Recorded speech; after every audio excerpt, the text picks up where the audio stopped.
Cikgu-cikgu, murid bukan hanya mendengar apa yang kita cakap, mereka meniru siapa diri kita. Guru suruh murid datang awal, tetapi guru sendiri selalu lambat.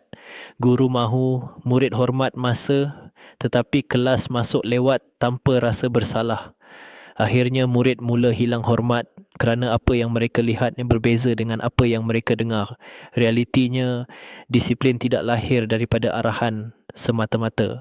Ia lahir daripada contoh yang konsisten. Murid melihat cara kita bekerja, cara kita bercakap, cara kita mengurus masa. Kita mahu murid berubah, tetapi kita sendiri belum menunjukkan perubahan. Jujur, guru yang disiplin akan membentuk budaya disiplin dalam sekolah. Kalau hari ini murid makin hilang disiplin, jangan terlalu cepat salahkan mereka. Mungkin mereka sedang belajar daripada apa yang mereka lihat setiap hari. Dan yang paling menyakitkan, kadang-kadang sikap murid adalah pantulan sikap orang dewasa di sekeliling mereka. Kerana hakikatnya, contoh yang hidup lebih kuat daripada 1000 nasihat. Jom semua guru, kalau terasa tersentap itu, tandanya kita masih mahu menjadi pendidik terbaik.